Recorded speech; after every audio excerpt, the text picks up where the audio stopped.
ಸ್ಮರಣೆ ಅದು ಸ್ವಲ್ಪ ಬೇಕಾಗ್ತದೆ. ಬೇಕು. ಎಷ್ಟೋ ಹೊಲಗಳಿಗೆ ನೀರು ಉಣಿಸುವವಳು ಅವಳು. ಇಷ್ಟು ಫಸಲು ಬರುವುದು ಅವಳಿಂದ. ಹೌದು. ಆದರೆ ಅದನ್ನೆಲ್ಲ ನೆನಪಲ್ಲಿ ಇಟ್ಟುಕೊಳ್ಳಿಕ್ಕೆ ಇಲ್ಲವೋ? ಆ ಬೆಳೆ ತಿನ್ನದವರ ಬುದ್ಧಿ ಕೆಟ್ಟದ್ದೇ ಆ ಕಾರಣಕ್ಕೆ. ಭೂಮಿಯಲ್ಲಿ ದುರ್ಬುದ್ಧಿ ಹೆಚ್ಚಾದ್ದೇ ಗಂಗೆ. ಅದಕ್ಕೆ ನಿನಗೆ ಬುದ್ಧಿ ಇಲ್ಲ ಅಂತ ಹೇಳು. ಬಹಳ ಬುದ್ಧಿವಂತ. ಗಂಗೆಯನ್ನ ಈ ರೀತಿಯಾಗಿ ಜರೀತಿಯ ನೀನು ಹೆಣ್ಣಲ್ಲ ಅಂತ ನಾನು ಆಲೋಚನೆ ಮಾಡಿ. ನೀನು ಹೆಣ್ಣೆ ಅಲ್ಲ, ಮತ್ತೆಂತದ್ದು?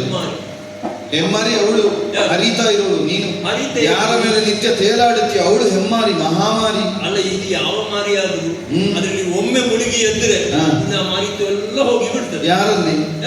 ಅದರಲ್ಲಿ ಮುಳುಗಿ ಎದ್ರೆ, ಅದರಲ್ಲಿ ಮುಳುಗಿ ಎದ್ರೆ ಜೀವನದಲ್ಲಿ ಪಡೆದ ಪುಣ್ಯ ಎಲ್ಲ ನಾಶ ಆಗಿ ಅವಳ ಪಾಪ ಕಿಲ್ಮಿಷಗಳು ನಮ್ಮ ನಂಟಿಕೊಳ್ತದೆ. ದೇವರೇ, ಅವಳ ಅಗನಾಶಿನಿ ಅಲ್ಲ, ಅಗವಾಹಿನಿ, ಅಗದಾಯಿನಿ, ಅಗೋದಾರಿಣಿ. ಅಲ್ಲ, ಬಾಯಿಗೆ ಬಂದಾಗ ಹೇಳುದೆ. ಎಂತದ್ದು ಬಾಯಿಗೆ? ಏನಾದ್ರೂ ಆಧಾರ ಉಂಟ?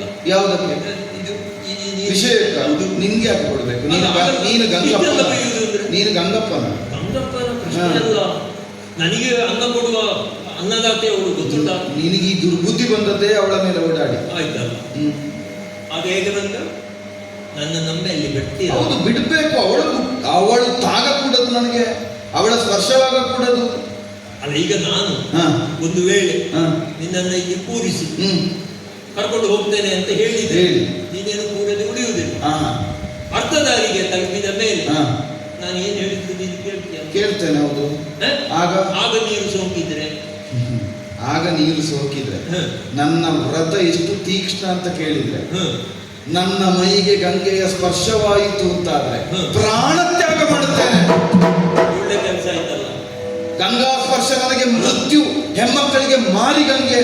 ಹೆಣ ತೆಗೆಯುವುದು ನನಗೆ ದೊಡ್ಡ ಕೆಲಸ ಅಲ್ಲ. ಹೌದು, ಹೆಣ ತೆಗೆದು ಅಭ್ಯಾಸ ಉಂಟು. ನೀನೀಗ ಅಲ್ಲಿ ಅರ್ಧ ದಾರಿಯಲ್ಲಿ ಬಂದು ಪ್ರಾಣ ತ್ಯಾಗ ಮಾಡಿದ್ದು ಅಂತ ಹೇಳಿ ಆದ್ರೆ ಯಾವುದು ಮಾಡಿದಾಗ ಇನ್ನೊಂದು ಹೆಣ ತೆಗೆದೇನು. ಆದ್ರೆ ನಿನ್ನನ್ನು ಅದಕ್ಕೆ ಹತ್ತಲಿಕ್ಕೆ ಬಿಡುವುದಿಲ್ಲ. ನೀನು ಹತ್ತಿಸುವುದು ಎಂತದ್ದು? ಗಂಗಾ ಸ್ಪರ್ಶ ಆಗುತ್ತದೆ ಅಂತಾದ್ರೆ ನಾನು ಗಂಗೆಯ ಮೇಲೆ ದೋಣಿ ಬಿಡು, ಗಂಗೆಯ ದಡದಲ್ಲಿ ಹೆಜ್ಜೆ ಇಡಲಿಲ್ಲ. ಬೇಕಾದ್ರೆ ಆ ಗಂಗೆ ಹಾಳಾಗುವುದೇ. ಅಲ್ಲ, ನೀನು ಅಷ್ಟೆಲ್ಲ ಹೇಳ್ತೀಯಲ್ಲ. ಹೌದು, ನೋಡು, ಹೋಗಿ ನೋಡು. ಎಲ್ಲಿಗೆ?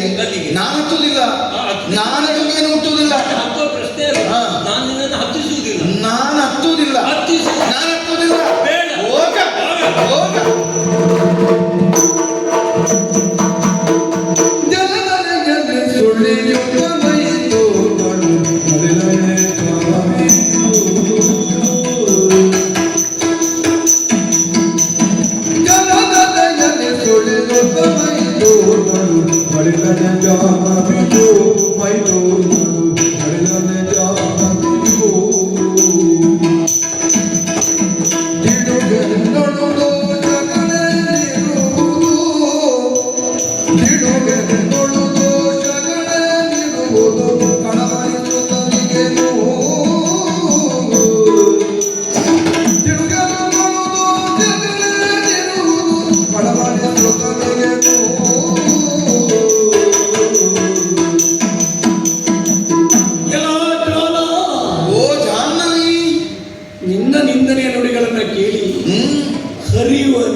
ಅಂಬಿಗನಲ್ಲಿ ದೂಷಣೆಯನ್ನು ಮಾಡಿದವಳು ನಾನೇ, ಜ್ವಾಲೆ.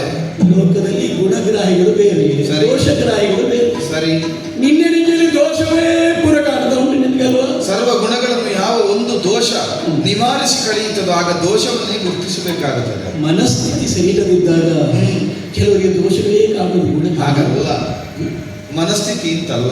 ಸುಂದರವಾದ ಮುಖದ ಮಧ್ಯದಲ್ಲಿ ಒಂದು ದೊಡ್ಡದಾದ ಕಲೆ ಇದ್ರೆ ಅದನ್ನು ನೋಡದೇ ಮುಖವನ್ನು ವೀಕ್ಷಿಸ್ತೇನೆ ಅಂತ ಹೇಳುವುದಕ್ಕೆ ಆಗುವುದಿಲ್ಲ. ದೋಷ ಇರುವ ಸ್ಥಾನ ಯಾವುದು ಒಂದು ಪ್ರಧಾನ ಆಗ್ತದೆ. ದೋಷವನ್ನೇ ಪ್ರಧಾನವಾಗಿ ಗಣಿಸಿ ಗುರುತಿಸಿ ಉಳಿದ ಅಂದವನ್ನ ಮರೆಯುವುದುಂಟಲ್ಲ, ಅದು ಅಸಹಜವಾದ ಪ್ರವೃತ್ತಿ. ನಿನ್ನ ಉಳಿದ ಎಲ್ಲ ಸರ್ವ ಗುಣಗಳಿರುವ ಏಕ ದೋಷದಿಂದ ತ್ಯಾಜ್ಯ ಅಂತ ಅನಿಸಬೇಕು. ಜ್ವಾಲ ಅಘನಾಶಿನಿ. ಹೌದು, ಲೋಕದಲ್ಲಿ ಪಾಪವನ್ನ ಕಲಿಯೋರು. ಹಾಗೊಂದು ಹೆಸರುಂಟು ನಿನಗೆ, ಬಾಯಿಗೆ ಬಿಡ್ಲಿಕ್ಕೆ ಗಂಗೋದಕ. ಹಾಗೆಯೇ ಆಡಿದ ಅಂಬಿಗನು ಪಾಪಿಗಳೆಲ್ಲ ಪಾಪವನ್ನು ಕಲಿಬೇಕು ಅಂತಾದ್ರೆ ಗಂಗಾನದಿಗೆ ಸ್ನಾನ ಮಾಡುದು ಸತ್ಯ. ಲೋಕ ಎಲ್ಲ ವಂದಿಸ್ತದೆ. ಹೌದು, ನಿನಗೆ ಮಾತ್ರ ನಾನು ಕಾಣುವುದಿಲ್ಲ. ಒಂದು ನೆನಪಿಟ್ಟು, ನಿಂದೆಳಾದ ನಿನ್ನನ್ನು ಲೋಕವಂದ್ಯಳೆಂದೇ ಪ್ರಪಂಚ ನಂಬಿದೆ. ಯಾಕೆ ಲೋಕವಂದ್ಯಳು ಅಂತ ನಂಬಿದ್ದು? ತ್ರಿಲೋಕದ ಕಥೆ ನನಗುಂಟು. ತ್ರಿಪಥಗಾಮಿನಿ ಲೋಕಭಾವನಿ ಹರಿಯ ಪಾದದಿಂದ ಹರಿಪಾದೋದ್ಭವೆ ಹರನ ಜಟದಿಂದ ಹರನ ಜಟೋದ್ಭವೆ ಸುರನದಿಯಾಗಿ ಭೂಲೋಕದಲ್ಲಿ ಹರಿಯುತ್ತಿರುವ ದೇವಗಂಗೆ ಸುರನದಿ ಅಘನಾಶಿನಿ ಅಷ್ಟೇ ಅಲ್ಲ ಭಾಗೀರಥಿ ಹೀಗೆ ವಿವಿಧ ರೀತಿಯ ನಾಮಸ್ಮರಣೆ ಮಾಡಿ ಒಂದು ಉಂಟಲ್ಲ ಮತ್ತೆ ನರಕದಲ್ಲಿ ಹರಿಯುವ ವೈತರಣಿಯು ನೀನೇ ಅಂತೆ ಕೆಲವು ಸಂದರ್ಭಕ್ಕೆ ಮಾತ್ರ. ಹೌದು, ನಿಜವಾಗಿ ಪ್ರಪಂಚಕ್ಕೆ ವೈತರಣಿ. ಎರಡು ಪ್ರಾಣ ಗೊತ್ತು ಜ್ವಾಲ ಇಷ್ಟು ಪವಿತ್ರತಮವಾದ ಸ್ಥಾನದಲ್ಲಿರುವಂತಹ ಗಂಗೆಯನ್ನು ದೂಷಿಸಲಿಕ್ಕೆ ಮುಂದಾದೆಯಲ್ಲ, ಗಂಗೆಯಲ್ಲಿ ಮಲಿನ ಇಲ್ಲವೇ? ನಿನ್ನ ಹೃದಯದಲ್ಲಿ ಮಲಿನ ಇರುವುದು, ನಿನ್ನ ಹೃದಯದಲ್ಲಿ ಮಲಿನ ಇರುವುದು. ಜಾಹ್ನವಿ, ಗಂಗೆಯೇ ಆಗಿರು, ಭಾಗೀರಥಿಯೇ ಆಗಿರು, ಯಾವ ಹೆಸರಿನಿಂದಾದರೂ ನೀ ಕಾಣಿಸಿಕೊಳ್ಳುತ್ತಾ ಇರು. ಆದ್ರೆ ಒಂದನ್ನು ನೆನಪಿರಿಸಿಕೊ, ಏನು? ನೀನೊಬ್ಬಳು ಹೆಣ್ಣು. ಗಂಗೆಯಾದರೂ ನೀರಾದರೂ ನೀ ನೀರೇ. ನೀನು ನೀರೇ. ಹೌದು, ನೀರೇ ಆದವಳ ಬದುಕಿನ ಸಾರ್ಥಕತೆ ಯಾವುದರಿಂದ ಹೇಳು? ಯಾವುದರಿಂದ? ಶಾಸ್ತ್ರ ಬೇಕು ಅಂತಿಲ್ಲ, ಶ್ರುತಿ ವಚನಗಳನ್ನು ಆಡಬೇಕು ಅಂತಿಲ್ಲ, ಸ್ಮೃತಿಗಳನ್ನು ಆಧರಿಸಬೇಕು ಅಂತಿಲ್ಲ. ಕೇವಲ ಸಾಮಾನ್ಯರಲ್ಲಿ ಸಾಮಾನ್ಯರಾದ ಅಜ್ಜರಾದ ಜಾನಪದರಲ್ಲಾದರೂ ಹೋಗಿ ಮಾತನಾಡು, ಸತ್ಯ ಸ್ಫುಟವಾಗುತ್ತದೆ. ಏನ್ ಹೇಳುತ್ತಾರೆ? ತೊಟ್ಟಿಲನ್ನು ಇಟ್ಟಂತಹ ಮಗುವನ್ನು ಮುಟ್ಟುವುದಕ್ಕೆ ಬಂದಂತಹ ಹೆಣ್ಣೊಬ್ಬಳನ್ನು ಮೊದಲು ಕೇಳುವ ಪ್ರಶ್ನೆ ಏನು? ನೀ ಹಡೆದಿದ್ದೇನೆ ತಾಯಿ, ನೀ ಪುತ್ರವತಿಯೋ ಅಂತ. ಯಾಕೀಗಾಗಿ ಮಾತು? ಪುತ್ರವತಿ ಆದವಳು ಮಾತ್ರವೇ ಮತ್ತೊಂದು ಮಗುವನ್ನು ಸ್ಪರ್ಶಿಸಿದ್ರೆ ಶ್ರೇಯಸ್ಸಾಗುತ್ತದೆ. ಪುತ್ರವಿಹೀನಳಾದವಳ ಸ್ಪರ್ಶದಿಂದ ಪುತ್ರನ ಬದುಕು ಅಧೋಗತಿಗಿಳಿಯುತ್ತದೆ. ಪುತ್ರವತಿ ಆಗಬೇಕಾದಂತಹ ನೀನೊಬ್ಬಳು ಪುತ್ರನಿಲ್ಲದೆ ಇರುವ ಬಂಜೆ, ನಿನ್ನಲ್ಲಿರುವ ಅದಕ್ಕಿಂತ ದೊಡ್ಡ ದೋಷ ಬೇರೆ ಏನು ಬೇಕು? ನಿನ್ನ ಸ್ಪರ್ಶ ನಿಷಿದ್ಧ. ಜ್ವಾಲ ಸ್ಥಾಪಿತ ಮನೋಭಾವ, ಜ್ಞಾನದ ಕೊರತೆ ಉಂಟು. ನನಗೆ ಮಗ ಇಲ್ಲ, ನಿನಗೆ ಮಕ್ಕಳಿಲ್ಲ, ಪುತ್ರವಿಹೀನ. ಪರಮ ಪುರುಷ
ಹೌದು, ಏನಿದ್ದರೇನಂತೆ ಮಗನಿಲ್ಲದೆ ಇರುವ ಬಂಜೆ ನೀನು.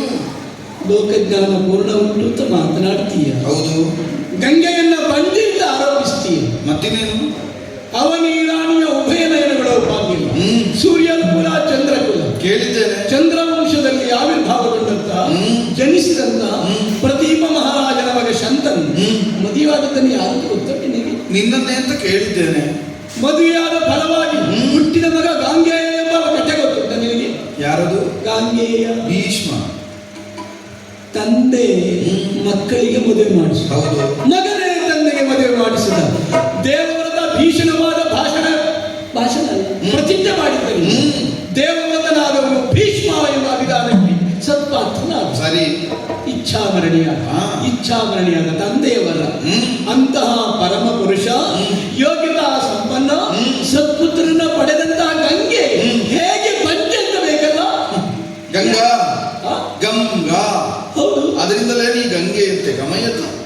ಬಿಡು, ಲೋಕಜ್ಞಾನ ನನಗಿಲ್ಲ ಅಂತ ಆಡುತ್ತಾ ನೀನೆಷ್ಟು ಮುಗ್ಧಳು, ನೀನೆಷ್ಟು ಅವಿವೇಕಿ ಅನ್ನೋದನ್ನು ಪ್ರದರ್ಶಿಸ್ತಾ ಇದ್ದ. ಯಾಕೆ? ಗಂಗೆ, ನಿನ್ನ ಮಗ ಭೀಷ್ಮ ಕೇಳಿದ್ದೇನೆ ನಾನು. ತನ್ನನ್ನು ತಾನು ತಂದೆಗೆ ಮದುವೆಯನ್ನು ಮಾಡಿಸುವ ಹೊತ್ತಿನಲ್ಲಾದರೂ ನಿನ್ನ ಗಂಡ ಶಂತನೇ ಆಡಿದ ಮಾತಂತೆ. ಒಂದು ಮಗ ಮಗನಲ್ಲ, ಒಂದು ಕಣ್ಣು ಕಣ್ಣಲ್ಲ, ನಷ್ಟವಾಗುತ್ತದೆ ಅಂತ ಆಡುವಾಗ ಆಡಿದ ಮಾತೇನು? ಸುರನರ ಸಿದ್ಧ ಸಾಧ್ಯರಿಗೆ ಅಜೇಯನು ಅಭೇದ್ಯನು ಆದವನು ಗಾಂಗೇಯನಿದ್ದಾನೆ. ಹೌದು. ಅವ ಎಲ್ಲಿಯೂ ತಾನು ಚಂದ್ರವಂಶೋತ್ಪನ್ನ ಅಂತ ಹೇಳಿಲ್ಲ, ಶಾಂತನವ ಅಂತ ಹೇಳಿಲ್ಲ, ಶುಕ್ರನ ವಸಿಷ್ಠನ ಭಾರ್ಗವನು ಬೃಹಸ್ಪತಿಯ ಶಿಷ್ಯ ಅಂತ ಹೇಳಿಲ್ಲ. ತನ್ನನ್ನು ಉದ್ಘಾಟಿಸಿಕೊಳ್ಳುವ ಹೊತ್ತಿನಲ್ಲಿ ಆಡಿದ್ದೇನು ಗಾಂಗೇಯ. ಭೀಷ್ಮನಿಗೆ ಭರವಸೆಯಾದದ್ದು ಗಂಗೆಯ ಸೂನು ಎಂಬ ನೆಲೆಯಿಂದ. ಗಂಗೆಯ ಶಕ್ತಿ ನನ್ನನ್ನು ರಕ್ಷಿಸ್ತದೆ, ಗಂಗೆಯ ಪಾವಿತ್ರತೆ ನನ್ನನ್ನು ರಕ್ಷಿಸ್ತದೆ.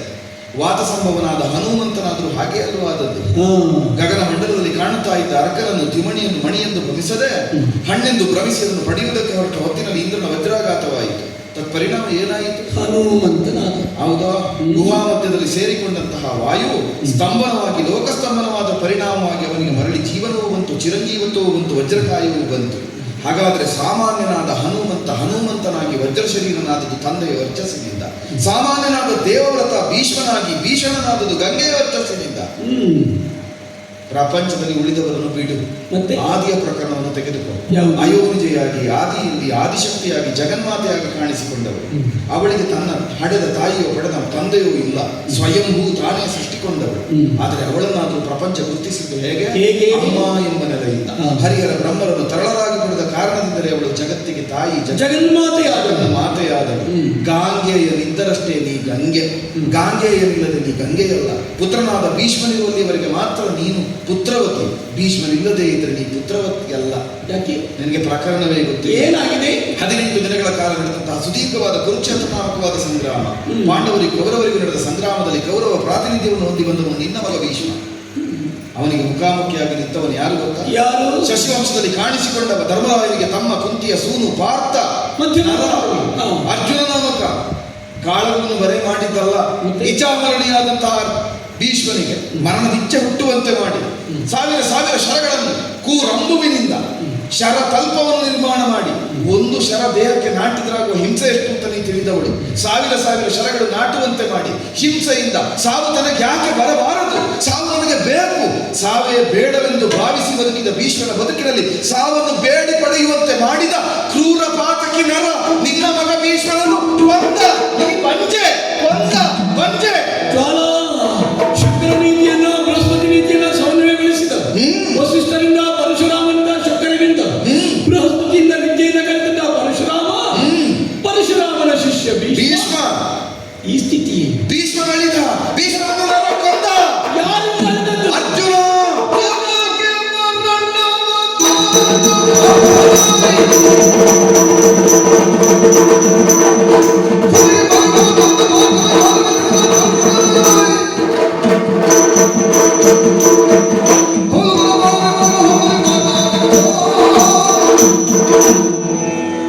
ಸ್ಮೃತಿ ಕೆಟ್ಟಿಲ್ಲ. ನೀನು ಹೇಳಿದ ಮಾತುಗಳು ನೆನಪಾಯಿತು. ನನ್ನ ಮಗ ಪರಶುರಾಮನನ್ನ ಇಂಥ ಏಕಮಾತ್ರ ಪುತ್ರ ಭೀಷ್ಮನನ್ನು ಕೊಂದ. ಧರ್ಮರಾಯನ ತಮ್ಮ ನರ. ಈಗ ನಾನು ಸಿಂಹ ರೂಪ ತಾಳಬೇಕು, ಸಿಂಹಿಣಿ ಆಗಬೇಕು, ನಿನ್ನ ನರಸಿಂಹ ದಿನ ಆಗಬೇಕು. ನಿನ್ನ ಹಡೆದೊಡಲು ಉಡಿಯಾಯಿತು, ನಿನ್ನ ಮಡಿಲಿಗೆ ಬೆಂಕಿ ಇಟ್ಟ. ಉಂಟು ಪ್ರತಿಜ್ಞೆ. ಏನು ಉಂಟು ಪ್ರತೀಕ? ನನ್ನ ಮಗ ನನ್ನ ತರಿದ ಪಾರ್ಥನ ಜೀವನ ಹೀಗೆ ಉಳಿಬಾರದು. ಅಂದ್ರೆ ಅವನ ಮಗನಿಂದಲೇ ಇನ್ನು 6 ತಿಂಗಳಲ್ಲಿ ಷಣ್ಮಾಸದಲ್ಲಿ ಮರಣ ಸಂಭವಿಸಲಿ, ಶರಣನಾಗಿ ಉಳಿಲಿಕ್ಕಿಲ್ಲ. ಅವನಿಗೆ ಅವನ ಮಗನಿಂದಲೇ ಮರಣ, ಅವನ ಮಗನಿಂದಲೇ ಮರಣ, ಅವನ ಮಗನಿಂದಲೇ ಗಂಗಾ ಸ್ನಾನವನ್ನು ಮಾಡಿ ಗಂಗೆಯನ್ನು ತೀರ್ಥ ಅಂತ ಕುಡಿದು ಹೋಗುತ್ತೇನೆ. ಆಶೀರ್ವಾದ ಮಾಡಬೇಕು.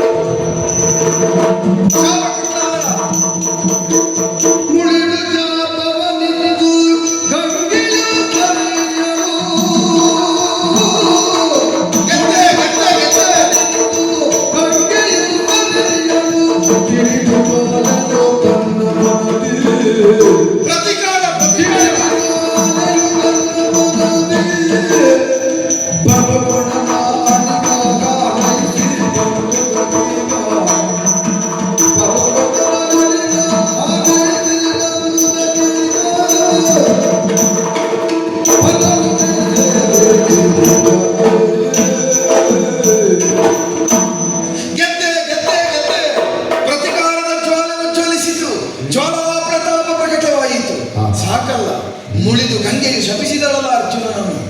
ಯಾವ ಅರ್ಜುನನ ನಡುಗನಾದ ಭೀಷ್ಮನನ್ನು ಮಡುಗಿದನೋ ಅವನ ಸೂನುವಿನಿಂದಲೇ ಷಣ್ಮಾಸದ ಮಧ್ಯದೊಳಗಾಗಿ ಅರ್ಜುನನ ಶಿರ ತಲೆಗೆ ಬೀಳು ಬೆಳೀತಾ ಇದ್ದಾನೆ.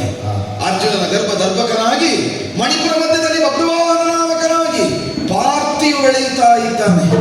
ಪಾರ್ಥಜನಾದಂತಹ ಬಭ್ರುವಾಹನನಿಂದಲೇ ಅರ್ಜುನನಿಗೆ ಮರಣ ಸನ್ನಿಹಿತ. ಗೆದ್ದೆ ನೀಲತ್ವದಿಂದ ಆಗಲಿಲ್ಲ, ಪ್ರವೀರನಿಂದ ಸಾಧ್ಯವಾಗಲಿಲ್ಲ.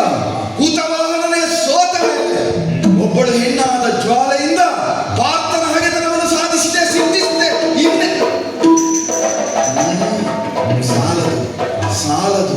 ಸಾಲದು.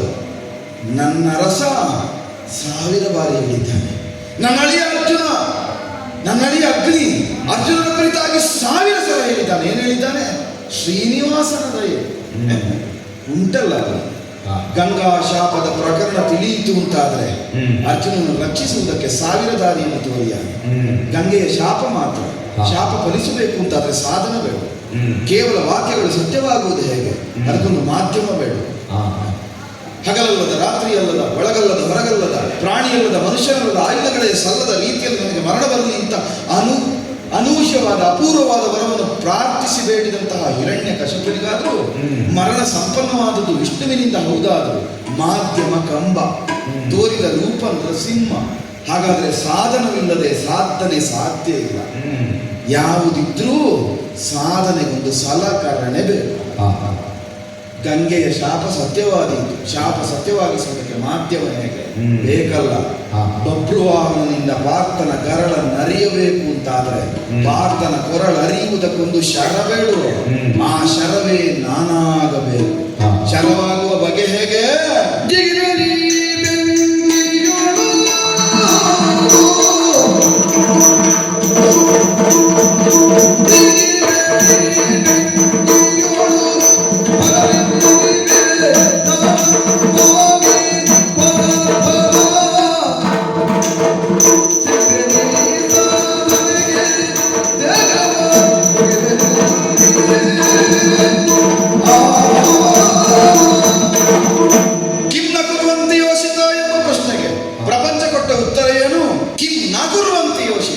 ಹೆಣ್ಣು ಏನನ್ನು ಮಾಡಬಲ್ಲಳು? ಉತ್ತರ ಏನು? ಹೆಣ್ಣು ಏನನ್ನೂ ಮಾಡಬಲ್ಲಳು. ತ್ರೀಣಾಮಿ ಚಪಲಮ್ಮನ, ಚಾಪಲ್ಯದಿಂದಲೇ ಕೂಡಿದ ಮನಸ್ಸು. ಚಾಪಲ್ಯವನ್ನು ಸತ್ಯವಾಗಿಸುವುದಕ್ಕೆ ಚಪಲಾಕ್ಷಿಯಾದ ಹೆಣ್ಮಕ್ಕಳು ಯಾವ ಮಟ್ಟವನ್ನಾದರೂ ಮುಟ್ಟುತ್ತಾರೆ, ಯಾವ ನೆಲೆಗಾದರೂ ಇಳಿಯುತ್ತಾರೆ. ನಾ ಇಳಿಯಬಲ್ಲೆ, ಏರಬಲ್ಲೆ, ಹಾರಬಲ್ಲೆ, ಜಿಗಿಯಬಲ್ಲೆ, ಎಲ್ಲಿಗೂ ನನ್ನನ್ನು ಅರ್ಪಿಸಿಕೊಳ್ಳಬಲ್ಲೆ. ಆಗಬೇಕಾದ್ದು ಒಂದೇ, ಪಾರ್ಥ ವಿದ್ವೇಷವನ್ನು ಸಾಧಿಸಬೇಕು, ಪಾರ್ಥನ ಕೊರಳು ಅರಿಯಬೇಕು. ಯಾಕೆ ಬೇಕು ನನಗೆ ಈ ಕಾಯ? ಬದುಕಿದೆ ಅಂತಾದ್ರೆ, ಪಾರ್ಥನ ಮರಣವನ್ನು ಕಂಡೆ ಅಂತಾದ್ರೆ ಪ್ರಪಂಚ ಹೇಳುವುದು ಹೇಗೆ? ನೀಲಧ್ವಜನ ಭಾರ್ಯೆಯಾದ ಜ್ವಾಲೆ ಪಾರ್ಥನ ಮರಣವನ್ನು ಸಾಧಿಸಿದ್ಲು. ಬರಬಹುದಾದ ಮಾನ್ಯತೆ ನೀಲಧ್ವಜನಿಗೆ. ಧಿಕ್ಕಾರ ನೀಲಧ್ವಜನ ಕ್ಷಾತ್ರಕ್ಕೆ ಅಲ್ಲ. ಒಂದೊಮ್ಮೆ ಭಾವಜೀವಿಗಳಾದ್ರೆ ಏನಾಡುತ್ತಾರೆ?